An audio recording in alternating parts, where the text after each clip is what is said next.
Hey Pyro, I want to show you how to use this little pyrography machine. This was sent to me so that I could review it for you. This pyrography machine is called the Goodcrafter, and it is both a wire nib and a solid point machine, so you can have both of them in the same tool. The first thing you should notice is that the machine here is actually pretty hefty. It's got a heavy feel to it. It's got a nice little gauge here to control the heat, and it has two different ports. One of these is for the solid point and the other one is for the wire nib point, and I will show you more about these later. Then you have this big stand here, and this is actually where you keep the nibs and where you keep your tools. So this here is the nib, or is the pen holder, so that you can put the pens down in a nice safe place. And that goes right in here. And it's pretty sturdy, actually, considering how easy it is to assemble that.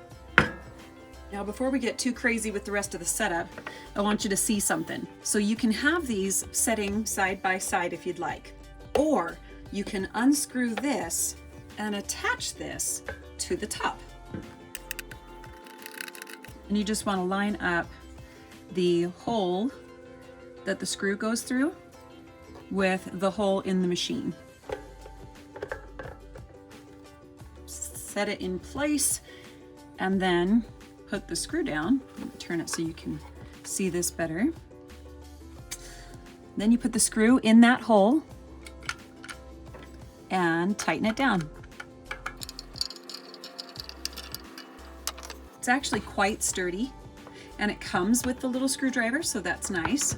And it does save space on the table. It makes it taller, but it saves space on the table. It also comes with handy little pliers, and those can go right in those little notches.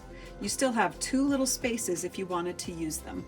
Now, the next thing you want to do is install the pens. Now, there is a solid point pen and there is a wire nib pen. The wire nibs will take points that are wire, and then you have the solid point nibs that I'll show you here in just a second. Now, I also want to point out that the ports where these connect, they look very different. So it makes it pretty easy to tell which port each pen is going to go into. So the solid point port matches this one. So all you want to do is match up the prongs to fit into this little port. Push it in, and then there's a little nut down here, and you want to tighten that down. Good and tight. Now you want to do the same thing with the wire nib pen. Now, if you're not using one of these pens, you don't have to install both of them, but I'm going to install it so you can see exactly how to do both. So you can see here, it's the same kind of a thing. There's space for this to accept two prongs, and there are two prongs right here. So we're just going to put that in. There's also a tiny little notch up top, and we're going to match it up with the notch in there. We also need to pull back the rubber here so that we can access everything.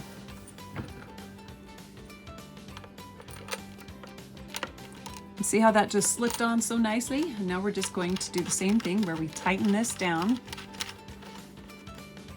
And then we'll put the rubber protective cover over the top.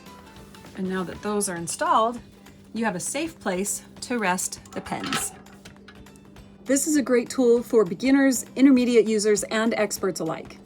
Want to know something else that's really fun for beginners, intermediate users, and experts alike? Would be the Woodburning Crate Club subscription box. This is where you get all the materials you need to make a masterpiece, and it gets delivered to your door every month. It comes with all the goods like wood and a pattern and the instructions and things to transfer the pattern. You even get finishes. If it needs hanging hardware, then you get hanging hardware. You get all of those things included in your box. You just need a burner. If you'd like the burner, you can check the description in the link below. And if you would like to join the Crate Club, you can go to crateclub.burnsavvy.com, or you can also check the links in the description. I'll have that set up for you. Now, this came with a lovely selection of nibs. You can see lots and lots of nibs in this thing. So we're going to choose one and put it in the machine.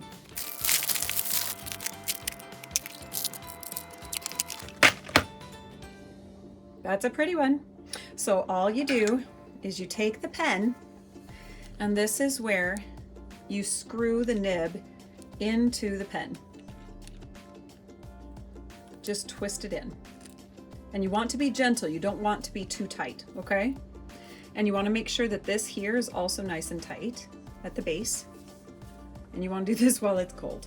Then when you are working with the wire nib, all you do is take the wire nib that you want to use and place it into the two little receptors there. It might be a little bit of a snug fit. It's okay if the wires flex just a little bit. And then you take the screwdriver and tighten it down.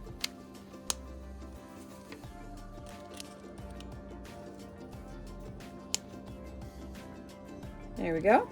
Once that is good and tight, it needs to be tight enough that you're not going to pull this out, but it doesn't have to be so tight that you're going to strip the screws. You've got to be careful of that. And then this you place back into the pen holder, and you can put the screwdriver back in the toolbox. And the wire nibs came in a bag with all of these extra little nibs, a whole bunch of them actually, and that can be placed right there for convenient keeping.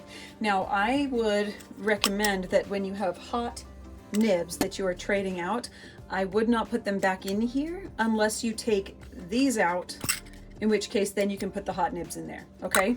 And same with this container. You do not ever want to put hot nibs in a plastic container. You will melt it, you will damage it, and there's a very good chance that you could hurt yourself, so don't do it. Now, one thing I do want to point out is that this has a fairly short cord for plugging things in. So if you need it to be far away from the wall, or if you have a larger desk and you need it to be on the other side of the desk or something, you're probably going to need an extension cord of some kind. Otherwise, just plan to be pretty close to the wall. You also get one of these little sponges, and all you want to do is get this damp and then place it right here. And that way, if the nib starts to get dirty or you start to get some dark carbon buildup on there, then that wet sponge, you can just wipe it off. This is how you clean soldering irons. And since that's basically what this is a glorified soldering iron, right? That's what solid point burners are. Then it works really well for this. I like that it comes with its own cleaning tool. I think that's pretty awesome. Now, as far as the solid point nibs go, they do have a pretty comprehensive collection. They have almost all the same exact nibs that you can find in the walnut hollow tool. They also have the nibs that you can find in a lot of the modern generic wood burning tools. You also have their same silver tools that you find in those kits, those more modern beginner kits, the same kind of stamps. And then they have this huge amount of other stamping tools that you can use for borders and decorations and all kinds of just fun little things that you can play with. And I do have a video series that covers these wood burning tips and their uses, and I'm planning to put out another video with a few more of these other wood burning tips and their uses. So I will go ahead and link to the video that describes how to use these different nibs, and then you guys should just subscribe so that you can get access to the next video when it drops. I want to talk about the wire nibs here that come in your little wood burning wire point collector. It has a whole bunch of these rounded wire nibs, so these will be the ones that actually just look like a bent wire, bent in different shapes for different specialty purposes, right? So like this one's a writing nib. This one's also a writing nib. They have a very similar style, and they will be used for pretty much the same thing. They're not totally identical, but they will get pretty much the same kind of result. The difference is going to be whether you've got like carvings and stuff like that. If you're using wood carving or whatever, sometimes you need to get into tiny little spaces, and if you have a shorter nib, that might be harder for you to get into those tiny spaces. A longer, thin nib might be easier for that. So they have their different purposes. They might have the same kind of result if you use flat wood all the time, but if you use three-dimensional pieces, that will make a difference. And the same thing over here, we have some quill tip styles. So like this one here is more like the traditional quill tip, and it has a nice, you know, sharp edge. It's great for details. It's fantastic for shading. And these are going to have the same kind of effect, but they are smaller. And so they will work for those smaller areas or perhaps some harder to reach areas. So the place down here where they connect to the pen might make a difference on what you're able to reach or not reach if you're doing three-dimensional burning. Now these ones are flat shaders basically, and they have all kinds of different styles so that you can try different shapes, and it's really fun because you can use the different you know, square places and round places to shade larger areas in different ways. You do have to be careful. This knife point has a little bit of a defect on it. You see that sharp point on it? That sharp point is going to keep you from being able to use the knife point the way that you should. So all you have to do is take a file and file that off. But that's, you know, if you don't have a file, that can be a little bit frustrating. Knife points are really good for making sharp, long lines. I have a video all about what kind of nibs to choose for what project, so I'll go ahead and link that here in the video and down in the description for you. So now I want to show you how this burns. Now what I'm going to do is I'm going to turn this on so that you can see how it works. So I'm turning on the solid point machine. Now this is going to take a few minutes to heat up, okay? And you can see that the numbers are rising. As you turn the dial, it's going to go up in the heat, okay? But it's not going to happen immediately. Solid point burners generally take about 3 to 5 minutes to heat up.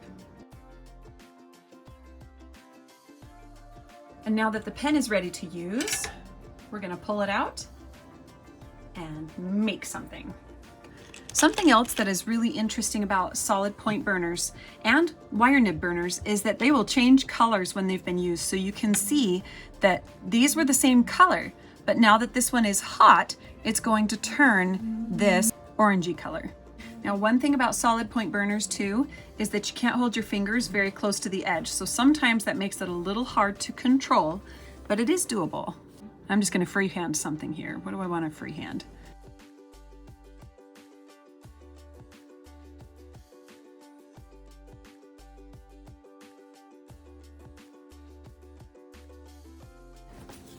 You can see it does pretty well for the lettering.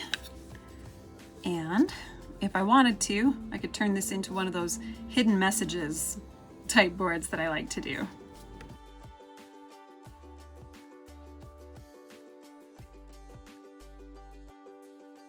You can see a bit of carbon buildup right there on the end. Right there, there is some black scuds that is needing to be wiped off, and that's what you use that sponge for. Simply take the nib that needs cleaning and you wipe it very quickly on the sponge that is wet. See how that cleaned up pretty nicely? Once you've cleaned the nib, you can get back to burning and it's going to be so much easier. If you want to switch the solid point tool, you can use your fingers if it's nice and cool, but if it's not cool, you'll definitely want to use the pliers. Very gently twist the tool after you're holding on to the nib with the pliers, and then I twist the tool or twist the pliers, but to me it's easier to twist the tool until that comes out. And there it is. And you'll want to put this in a heat-safe dish. That nib is going to stay hot for quite some time. Then select the next nib you want to use, and you can take that and put it into the burner. Now keep in mind, these are going to heat up pretty quickly. So you can place it in and twist the machine, and if it starts to get hot, stop. And use the pliers to twist it the rest of the way. And again, you don't want this to be crazy tight. You want it to just be very gently hand tightened. Here's an interesting thing. If you wanted to, you could have both burners on at the same time. So if one person wanted to burn a project on this side and another person wanted to burn a project on this side, you could. one person has to use the solid point and one person gets to use the wire nib. So this one is going to be faster to use, but both of them are going to get you a lot of burning fun, that's for sure. If this video has been helpful so far, it'd be really awesome if you'd hit the like button. That lets YouTube know it was helpful. And if you'd like more videos like this, hit the subscribe button because I have a whole bunch more videos coming out. So like and subscribe. Now, when you want to use the wire nib tool, that's when you want to turn on this side of the machine. And this side does not have the screen like the other side does. You just get to use these numbers to gauge the kind of heat that you're using. And then you can take any nib of your choice and get to know it. You can burn straight up and down. You can burn sideways.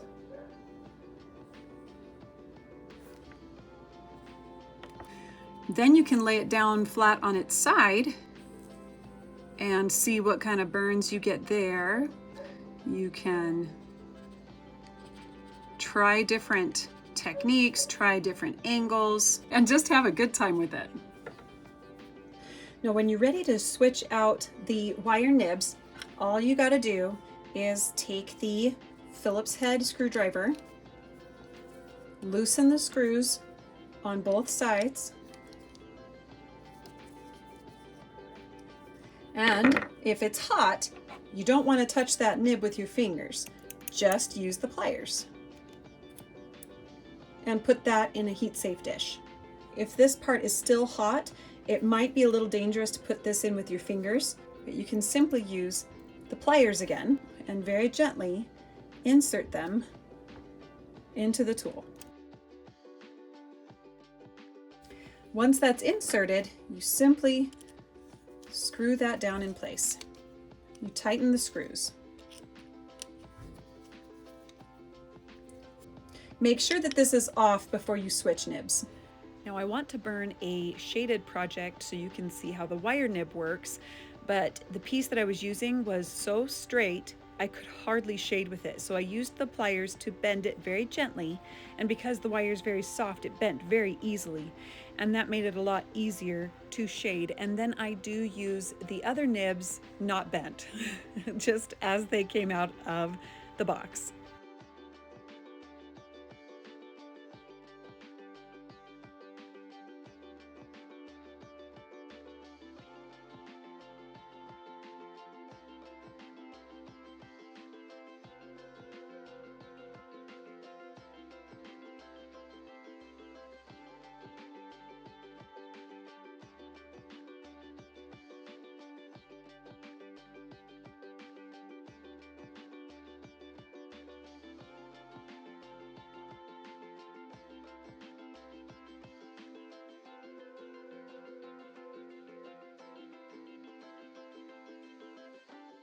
You can definitely get some beautiful burns in there and some decent shading. What I discovered was it was a little bit hard to use. The heat gets really, really hot, and I don't know if that's just because the machine is super powerful or if it's because the nibs are a lower quality wire, but it is very, very hot at a very low temperature. I also noticed that the heat wasn't always consistent. When I would burn, every now and again, it would start to get hotter, and so I'd have to move faster, and then it would be okay. So it's not always the most consistent heat, but you can certainly do some beautiful work with it. And if you would like more pyro goodness, you can sign up for my weekly-ish email newsletter where I share all kinds of wood burning tips and tricks. You get first notice when workshops drop, when courses drop, when the next wood burning retreat drops, which may or may not have happened really recently. And I'll see you on the next video. Later, Pyro. Hey, I'm videoing here. Hey, get off the table.